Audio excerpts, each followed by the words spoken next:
सरकार नहीं चलाती, देश को संस्कार चलाते हैं। और वो हमारे ऊपर हैं कि भैया हम उसको कैसे करते हैं। जो आजकल के बच्चे हैं, मैं देखता हूँ ढेर सारी जगह मुझे मौका मिलता है जाने का, IIT, IIM या हार्वर्ड तक, तो ये हम सोचते हैं कि हम आगे जा रहे हैं, मगर हम आगे नहीं, हम थोड़ा पीछे जा रहे हैं। हम सोचते हैं कि भैया देखो, पैसा कमाना या नाम कमाना या काफ़ी चीज़ें अर्जित करना वो काम नहीं है। मैं एक बात सोचता हूँ कि भैया मेरा देश महान, तो मेरा क्या योगदान। हम सब अगर ये बात सोचेंगे तो देश आगे चला जाएगा। एक्चुअली आजकल बच्चे क्या होते हैं, पढ़ते हैं, डिग्री लेते हैं, तो साक्षर तो बन जाते हैं हम, साक्षर यानी डिग्री लेके पढ़ा हुआ, मगर शिक्षित आदमी वैल्यूज से ही बनता है। तो भैया कोशिश करो कि अपने बच्चों को वैल्यूज दो। अब रही बात जो हम बता रहे थे कि सीमा की उसकी, तो बात ये है कि हमारा देश तब बदलेगा जब हम खुद बदलेंगे। खुद कहाँ से बदलेंगे? जब हमने शुरुआत कर दिया कि भैया हमें बदलना है, तो तब हम अपने बच्चों को चीज़ देंगे। और याद रखना, आजकल के बच्चे हैं ना, वो आपकी बात मानेंगे नहीं, जो आप करेंगे वो देख के सीखेंगे। मैं जैसे भी बात किया इन्होंने, मैं टूक में गया था, मैंने एक शो किया था जो भारत पाकिस्तान का, जो ये कह रहे हैं ना कि लास्ट विलेज है, मैं कहूँगा कि प्रथम विलेज है।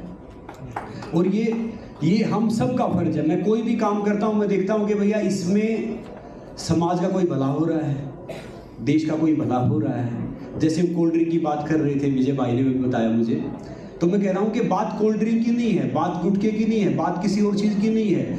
हमें क्या है कि एक कबीरदास साहब ने बड़ी अच्छी बात बोली है कि मुट्ठी बांधे जन्म लिया, हाथ पसारे जाना है, इस दरा का इस दरा पर सब दरा रह जाना है। पता नहीं हम किस लिए भाग रहे हैं, हम सारी चीज़ कोशिश कर रहे हैं। मैं आपसे वो कह रहा हूँ कि सरकारें आएंगी, सरकारें जाएंगी, कोई फर्क नहीं पड़ता। देश है ना, पहले माँ तो यही है, देश यही रहेगा, हमें उसके लिए काम करना चाहिए। मैं एक बात हमेशा बोलता हूँ कि भैया कोई व्यक्तिगत है या कोई सरकार है, मैं उस पर ध्यान नहीं देता। सरकार तो हम बनाते हैं, मैं ध्यान उस पर देता हूँ कि भाई हम व्यक्तिगत उसमें हम कितना आगे बढ़ सकते हैं, कितना कर सकते हैं। ज़िंदगी सबके लिए सेम है। जब मैंने शुरुआत की तो मुझे आज भी याद है, हमारे पैरों में जूते नहीं होते थे, बस का किराया नहीं होता था। वहाँ से मैंने स्टार्ट किया। और बाकी आप सब ठीक है, मैं फिजिकल डिसेबल था क्योंकि मुझे रूमेटिक अर्थराइटिस था। और ये सब बोलते थे कि भैया बीमारी डेथ के साथ जाते हैं, और जो डॉक्टर तो ये बोलते कि बीमारी 99.9% ठीक ही नहीं होती। और घर वालों थोड़े पैसे इकट्ठे किए और मुझे एक बड़े अस्पताल में लेके आए, डॉक्टर एक मतलब हॉस्पिटल में दिखाया, तो डॉक्टर ने बोला कि मुश्किल से ये बच्चा 6 महीने जिंदा रहेगा। तो सब ने गिव अप कर दिया, मेरी माँ ने कभी हार नहीं मानी। अगर मेरी माँ पढ़ी लिखी होती, किताबें पढ़ी होती, ज़्यादा हो गया तो शायद वो साइंस में बिलीव कर लेती। मगर याद रखो, ये हमारा शरीर और सारी चीज़ें ना नेचर से चलता है, साइंस से नहीं चलता। साइंस को तो हम नहीं बनाया।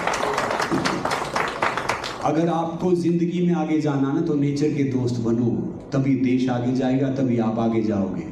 अब आजकल के बच्चों को मैं देखता हूँ, वो कहते हैं भाई पिज़्ज़ा खा लिया, बर्गर खा लिया, कोल्ड ड्रिंक पी लिया, तो ये 500 कैलोरीज खा ली, ट्रेडमिल पे जाएंगे, आई हैव बर्न 550 कैलोरीज। अब उन्हें कैसे समझाऊं कि भैया कोई मेरे जैसा कम पढ़ा लिखा इंसान वो कैलोरी लिख देता है, उस पर काउंट कर देता है। इससे कुछ नहीं होता। अगर आप अपना सर्कल बनाओ, आजकल पता है क्या कि आजकल हम उल्लू बन गए हैं। उल्लू क्या होता है? पूरी रात जागता है, दिन में सोता है। अब आजकल के बहुत से कहेंगे कि वो फिर क्या कहेंगे, आई एम पार्टी एनिमल, पूरी रात जागेंगे और फिर वो पार्टी एनिमल है 40 के बाद चलते फिर कैबिस बन जाएंगे। 4 बजे खानी है, 7 बजे खानी, 8 बजे खानी है।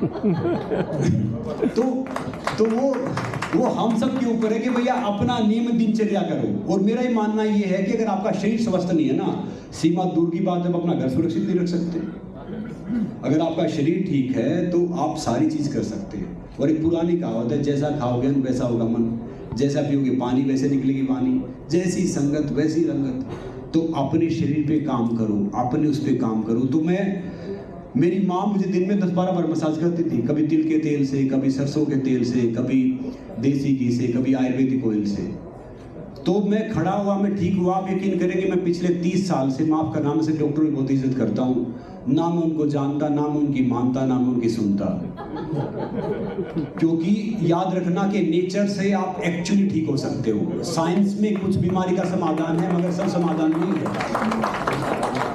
मैं प्योर वेजिटेरियन हूँ और मैं अब तक 40 साल की एज करीब हो गई। मैं अब MMA करने जा रहा हूँ रेसलिंग से, जो मैं फर्स्ट इंडियन हूँ।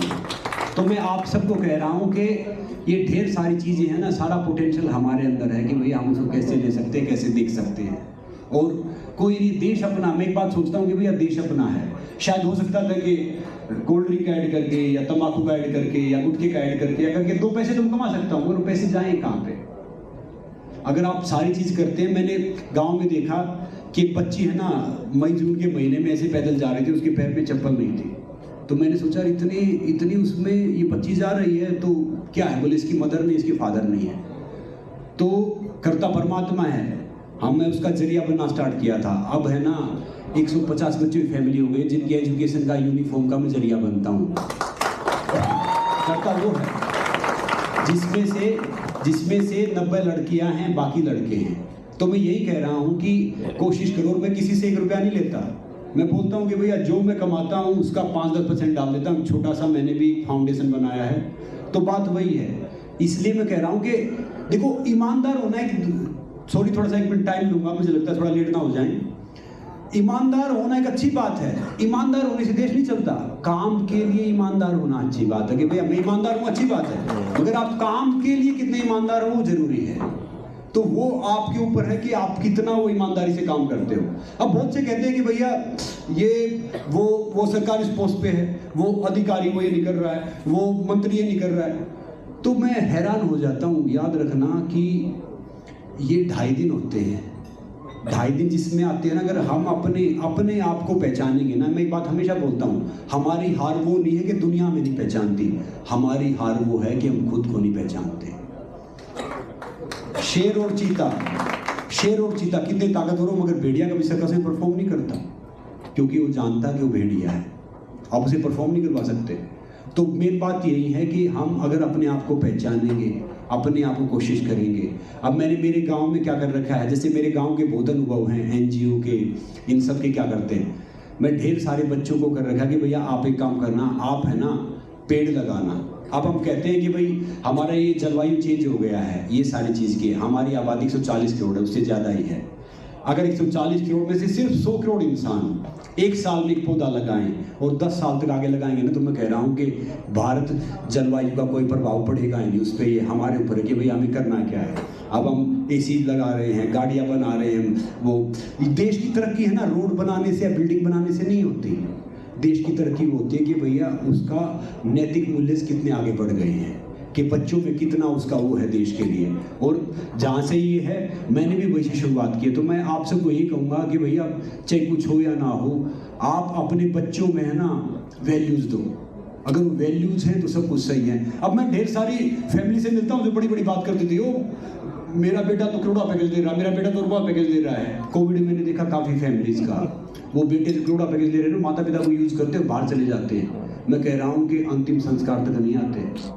ये बड़ी बात करने की कोई फायदा नहीं। अगर आपका बेटा 5,000 रुपये कमा रहा है और आपके साथ बैठे खाना खा रहा है ना, तो वो उस लाख करोड़ों से पैसे से या किसी पद से या इससे इंसान थोड़ी बड़ा थोड़ी होता है। बड़ा इंसान वो होता है जिससे मिलके आप छोटा फील ना करो, जिसकी सोच सही हो। अब बहुत से मेरे पूछते हैं कि भैया वो एंटरप्रेन्योर है, वो ये सब है, तो पता क्या करता हूँ, मैं हंसता हूँ, मैं देखता हूँ, भैया चलो पीएम साहब से मिलो, बहुत अच्छी बात है, भैया सम्मानित इंसान है। तो क्या होता है, बड़ा इंसान वो होता है जिसकी सोच सही होती है, जिसके पास पद का, किसी पैसे का, प्रतिष्ठा का कोई प्रभाव रहता ही नहीं। अब मुझे पता होता है कि भैया देखो, याद रखो, जिसका वजूद होता है वो बिना पद के मजबूत होता है। तो आप अपना वजूद मजबूत करो, अपने आप को मजबूत करो। और याद रखो, बनो तो वो पेड़ बनो कि पेड़ रहेगा तब छांव देगा, फल देगा, गिरेगा तब भी सीड देगा, लकड़ी देगा, फिर से पेड़ उगेंगे। तो हमें जिंदगी का लक्ष्य हमारा यही होना चाहिए कि हम कैसे किसके काम आ सकते हैं, किसका क्या कर सकते हैं। बाकी कुछ है नहीं, यही लेके। और जो अपने लिए करते हैं ना, अपने लिए करते हैं और चले जाते हैं। देखो प्रकृति बड़ी सुंदर एक मैसेज देती है। फल 2 प्रकार के होते हैं। एक फल होता है जो पेड़ जैसे जामुन है, आम है, या आम है, जामुन है, या 1-2 बेर है, ये सामने से फल देते हैं, अमरूद है। तो क्या करते हैं, हम इनकी बहुत देखभाल करते हैं, इनमें पानी डालते, खाद डाल देते हैं, और फिर से अगले साल फिर ये फल देते हैं। दूसरे पेड़ क्या होते हैं, जैसे आलू है, जो दूसरे पेड़ होते हैं, आलू है या शकरकंदी है या प्याज है, इनको हमें खोद के निकालना पड़ता है। तो क्या होता है कि एक बार ही फल देते हैं, फिर इनका अस्तित्व खत्म हो जाता है। तो इंसान भी यही है, अगर आप निस्वार्थ हो कि दोगे तो लोग आपका ध्यान रखेंगे, समाज आपको याद रखेगा, देश आपको याद रखेगा। जो आप खुद सेल्फिश हो जाते हैं, स्वार्थी हो जाते हैं, जो कुछ अपना फल छिपा के रखते हैं, अपनी चीज़ कहीं नहीं करते, तो वो जड़ से खोद लिए जाते हैं, यानी समय रहते भुला दिए जाते हैं। महाराणा प्रताप जी कितने बड़े इंसान थे, उनको हम सब जानते हैं, मगर उनके सुपुत्र कौन थे हम नहीं जानते। याद रखना कि आप है ना अपने कर्म से जाने जाओगे, अपने नाम पैसे से नहीं जाने जाओगे। तो कुछ कैसे कर्म करो ना, ऐसे कार्य करो कि भैया आपके जाने के बाद भी आपका नाम रहे। और इतिहास है ना, याद रखना, इतिहास हमेशा त्यागियों का लिखा जाता है, भोगियों का कभी इतिहास लिखा नहीं जाता। अगर आपको इतिहास का पार्ट बनना है तो आपको ऐसी चीज़ दे के जानी पड़ेगी, भैया मैं ये कर सकता हूँ, ये हो सकता है। तो हम जहाँ पे भी हैं, जिस जगह भी हैं, हमें वहीं से शुरुआत करनी चाहिए। ये कहते हैं ना, जब एक बूंद बूंद से सागर बढ़ता है, एक छोटा सा जुगनू भी अगर उसकी दिशा सही है, उसकी सोच सही है, तो भी सूर्य काम करता है, दीपकानी सूर्य काम करता है। तो हम जहाँ पे हैं मेक श्योर उसको बदलाव लेके आओ। ये यहाँ पे हम सब मिलने का कुछ एक औचित्य लेके जाएं कि भैया मुझे पता नहीं कि सब कितना करेंगे, मगर मैं ये काम करने की कोशिश करूंगा या करूंगी। तो जाके तब हमारा देश महान से महानतम बनेगा। हमारा देश, अब मैं कह रहा हूँ, बच्चों को ये मत पढ़ाओगे मैं आज़ादी कैसे मिली, बच्चों को ये पढ़ाओ कि हम गुलाम कैसे हुए।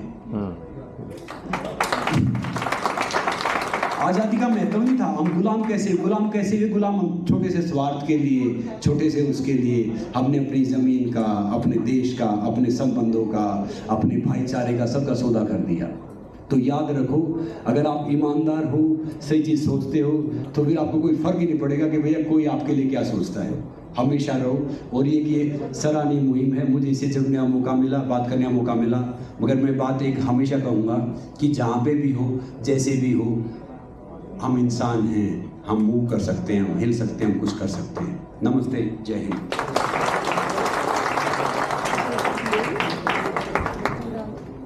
बहुत बहुत धन्यवाद संग्राम सिंह जी, काफ़ी लोगों को इंस्पिरेशन मिल गया है अभी, और बहुत अच्छी बात की आपने।